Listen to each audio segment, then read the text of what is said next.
Kalau zakat itu adalah wajib hukumnya. Wajib hukumnya. Jadi kalau tidak menunaikan, berarti kita meninggalkan salah satu rukun Islam dan bisa menjadi batal Islam kita. Batal Islam kita ketika tidak menunaikan zakat. Itu batal Islam kita. Oh, ibu yang dirahmati Allah, pada pertemuan yang pembahasan yang pertama ini saya membawakan tentang bab tentang fikih zakat, ya, fikih zakat. Zakat itu adalah sebuah satu akar kata dengan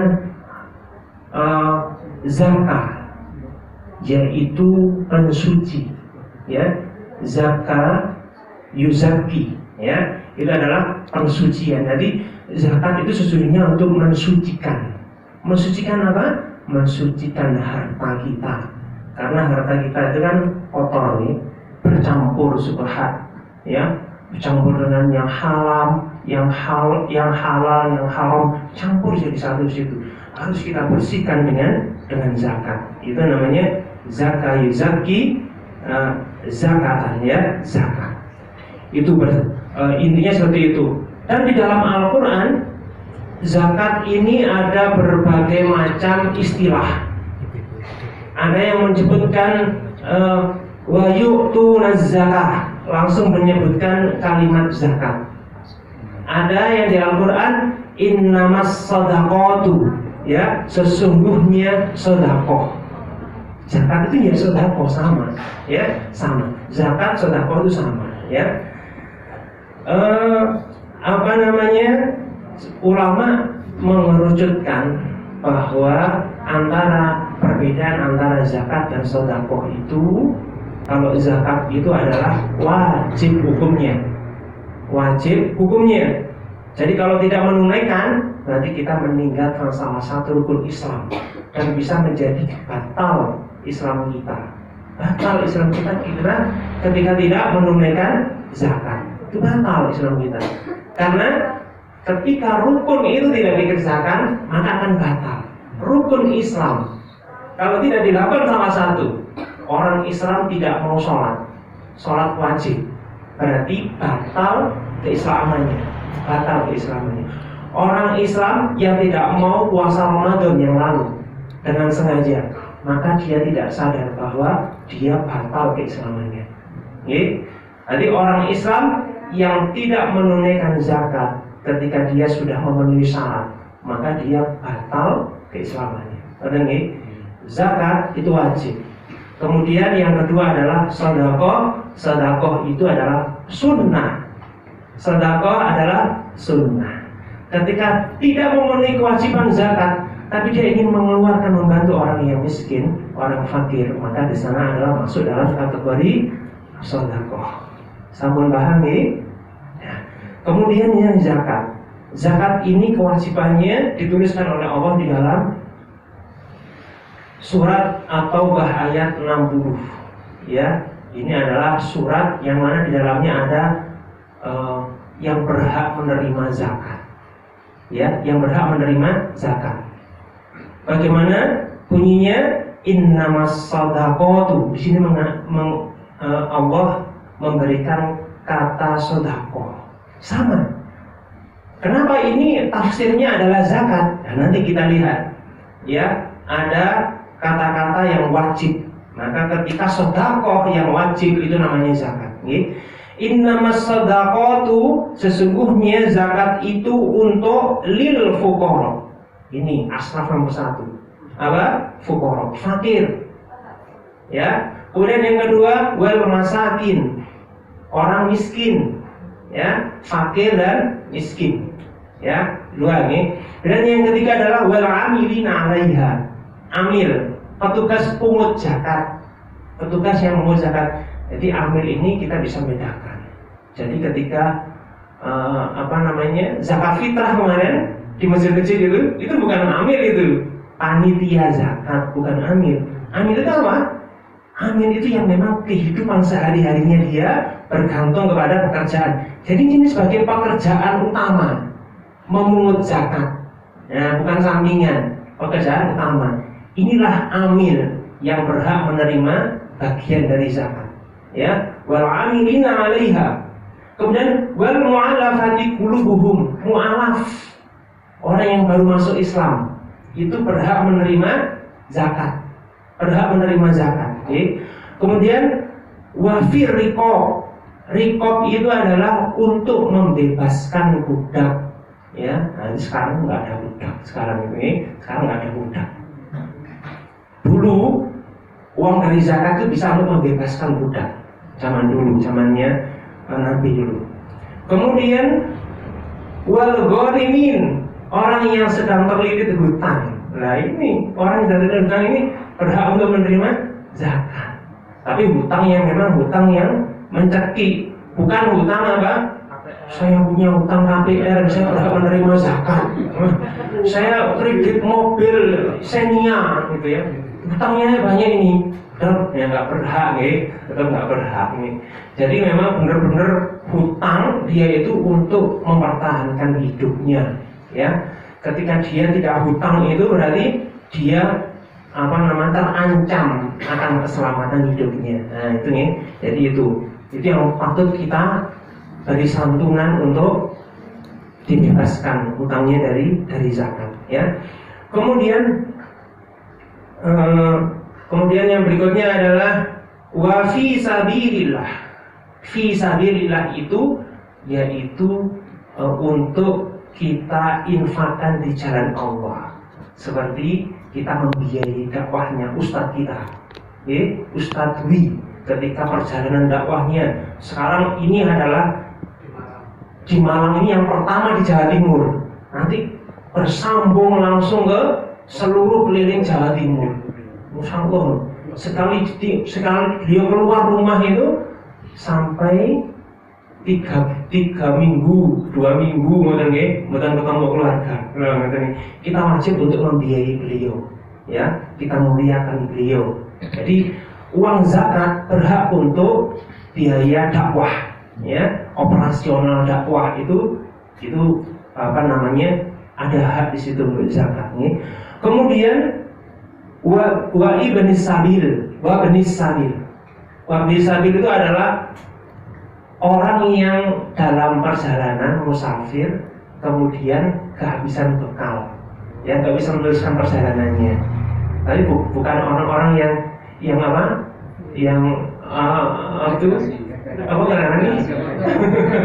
sekarang kan ada modus gitu ya, modus keliling gitu kan. Aduh saya mau pulang nggak punya uang, nggak bisa. Ternyata modus kemana-mana didatangi, bahkan sampai lembaga zakat mana itu didatangi. Memang modus, bukan seperti itu. Memang benar-benar orang yang kehabisan bekal. Di situ dana zakat itu masuk di dalamnya, itu zakat.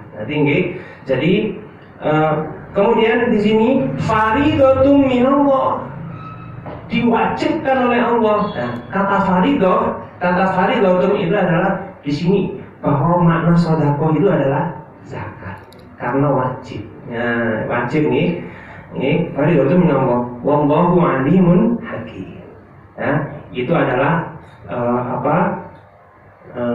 dalilnya di dalam Al-Quran surat At-Taubah ayat 60. Kembali kita di kitab Bulughul Maram, ya. Di sini di kitab zakat ada hadis yang pertama, ya. Hadis yang pertama ini an Ibni Abbasin, ya, dari Ibni Abbas radhiyallahu anhuma, ya. Semoga Allah meridhoi mereka berdua. Mereka berdua itu yaitu Abdullah Ibnu Abbas, itu namanya Abdullah Ibnu Abbas. Tadi Abdullah anaknya Pak Abbas, bapaknya namanya Abbas, ya. Tadi ini radhiyallahu anhuma, berarti mereka semoga Allah merahmati mereka berdua, ayahnya dan Abdullah tadi. Anna Nabiyya sallallahu alaihi wasallam, ya, bahwasanya Nabi sallallahu alaihi wasallam ba'atha Mu'adan ilal Yamani, yaitu mengutus Mu'ad, ya, itu pergi ke Yaman, ya. Wa dzakarul haditsa wa fihi, maka Ibnu Abbas menyebutkan dalam hadis ini, innallaha qad iftarada alaihim shadaqatan fi amwalihim yu'khadhu min aghniyaihim faturaddu fi fuqaraihim, ya. Di sini Rasulullah SAW bersabda, sesungguhnya Allah telah memfardukan, ya, atas mereka itu zakat, ya. Jadi zakat, sedekah di sini adalah zakat. Jadi ketika Allah memfardukan, mewajibkan, berarti ini maknanya adalah zakat. Ya, memfardukan zakat harta mereka, ya, yang diambil dari orang-orang kaya di antara mereka, orang-orang kaya. Jadi zakat ini khusus untuk orang-orang kaya, karena ada syaratnya, ya, ada syaratnya, ya, dan dikembalikan atau dibagikan kepada orang-orang fakir di antara mereka, orang-orang fakir di antara mereka. Jadi seperti itu, ya. Ini hadis yang pertama, muttafaqun alaihi. Nah, ketika ada hadis yang di ujungnya ada muttafaqun alaihi, itu muttafaq itu disepakati oleh dua imam. Siapa? Imam Bukhari dan Imam Muslim. Ini hadis yang tingkatannya nomor 1, nomor tinggi, sahih, ya. Karena apa? Karena Imam Muslim itu hanya menukil hadis dari kitab Bukhari yang dipilih yang sahih. Jadi ketika disepakati oleh beliau berdua, berarti hadis ini tingkatannya tinggi, hadis sahih. Muttafaqun alaihi.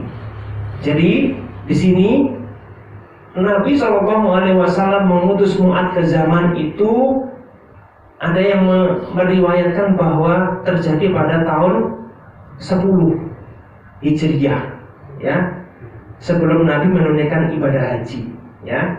Nah, ada yang mengatakan tahun 9, ada yang mengatakan tahun 8, ya. Nah, gitu ya. Tadi macam-macam riwayatnya. Kemudian hadis itu sebagai dalil bahwa di sini kepala negara. Nah, ini ada hadis yang serupa yang di dalam kitab Bukhari. Ya, tadi kan muttafaqun alaihi, ya, Bukhari dan Muslim. Ada ini hadis ini serupa ini, ya, yang diambil dari riwayat Al-Bukhari. An Ibnu Abbasin annahu sallallahu alaihi wasallam, dari Ibnu Abbas bahwa Nabi sallallahu alaihi wasallam lamma ba'atha Mu'adzan ilal Yamani, ya, ini mirip nggih, ketika itu mengutus Mu'adz ke Yaman, ya. Qala lahu innaka qadima ala qaumin ahli kitabin, yaitu beliau bersabda kepadanya, kepada Mu'adz tadi, sesungguhnya engkau akan mendatangi kaum ahli kitab. Nah, ini pesan dari Rasulullah. Falyakun aqallu ma tad'uhum ilaihi ibadatallahi, ya. Hendaklah yang menjadi permulaan itu ajak mereka untuk beriman kepada Allah. Ini pesan dari Rasulullah kepada Mu'adz, ya. Ajak mereka itu beriman kepada Allah. Fa'idha a'afullaha fa'akhbirhum annallaha qad farada alaihim, ya. Apabila mereka sudah beriman kepada Allah, maka beritahukan kepada mereka bahwa Allah telah memfardukan mereka itu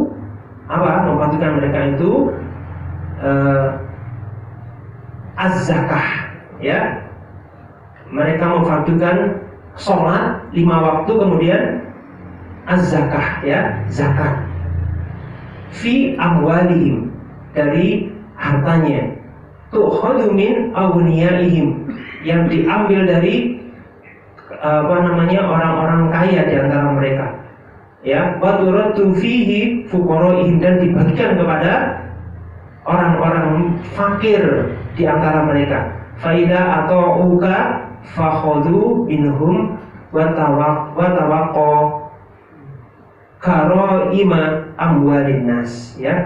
Apabila mereka sudah mematuhi seruanmu, maka pungutlah zakat dari mereka, ya, dan jagalah kesucian harta manusia.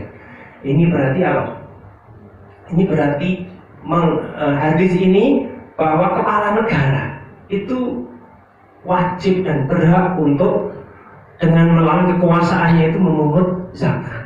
Jadi ketika ada orang yang kaya itu, kepala negara itu wajib untuk menekankan diambil zakatnya. Dan bahkan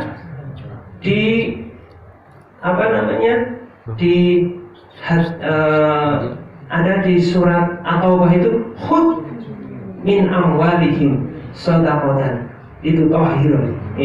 Jadi khudh itu pungutlah, paksa, ambillah, ambillah zakat itu. Jadi di sini memungut zakat itu adalah wewenang dari negara, ya, wewenang dari negara. Dan negara itu bisa mengambil paksa, tapi negara Islam, tapi ini negara yang berlandaskan tentang hukum-hukum Islam. Tapi kalau di negara kita tidak, ya, tidak. Jadi gitu, ya. Jadi seperti itu. Jadi ketika mungkin kami dari tim DM ini, ketika mungkin mengingatkan jenengan, monggo diingatkan membayar zakat, infak setiap bulan, maka itu jenengan menuring-nuring. Harusnya bersyukur, harusnya. Wih, aku dilingno. Lek lali ya Allah ini.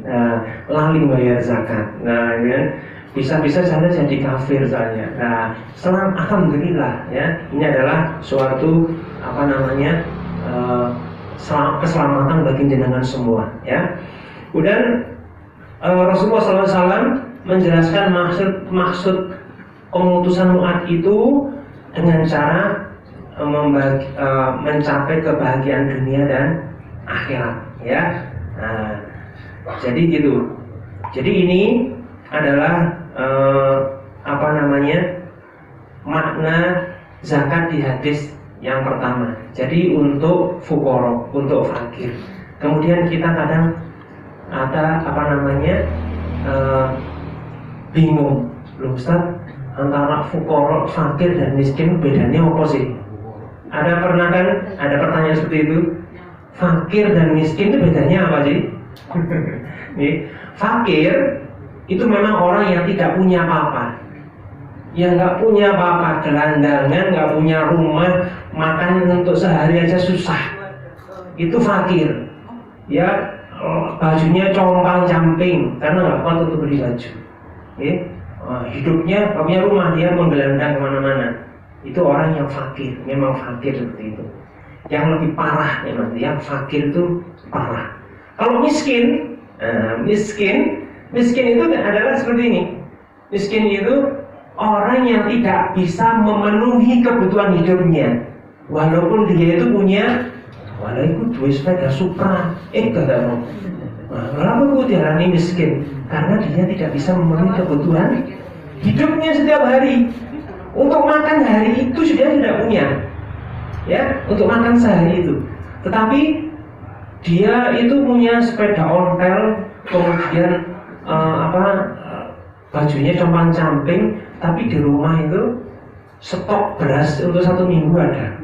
Nah, itu berarti dia tidak masuk kategori fakir maupun miskin, walaupun bajunya compang-camping, walaupun sandalan jepit keliling, ya, minta-minta di perempatan jalan, tapi di rumahnya, nah itu kadang ada yang punya rekening 1, berapa M? 1,3 M. Itu yang minta-minta di perempatan jalan gitu. Nah itu bukan kategori fakir miskin, bukan, ya. Nah gitu nih, jadi seperti itu.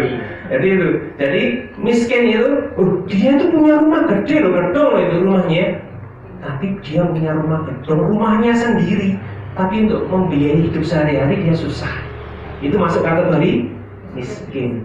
Dia ngontrak loh itu, tapi ngontrak, tapi dia di rumahnya bisa untuk menghidupi keluarganya, bisa makan enak dan yang lain. Tapi ngontrak, dia tidak masuk kategori miskin. Jadi ngoten nggih. Nah, di fakir dan miskin itu seperti itu. Nah, ngoten. Mungkin ini untuk hadis awal. Insya Allah nanti kita di pertemuan berikutnya di kajian silaturahim pada bulan depan, insya Allah akan kami sampaikan di hadis berikutnya. Oke, semoga yang saya sampaikan sedikit ini bisa membawakan hikmah bagi kita nih. Monggo diambil hikmahnya, kemudian direnungi, kemudian dipraktekkan. Kalau memang sudah mencapai untuk bayar zakat, berarti jangan harus dikeluarkan. Ngerti nggih? Nah, zakat itu bukan hanya untuk menguntungkan kami sebagai lembaga zakat, tapi untuk jenengan juga untung ya. Nah, jadi kami untung, jenengan juga untung. Nggih? Kalau mau privat tanyakan tentang zakat ini apakah bisa ke sekretariat? Oh nggih, bisa. Monggo, kalau mungkin waduh, saya punya perusahaan ya Ustaz. Gimana ya, karena saya keluarkan zakatnya ini. Nah, monggo.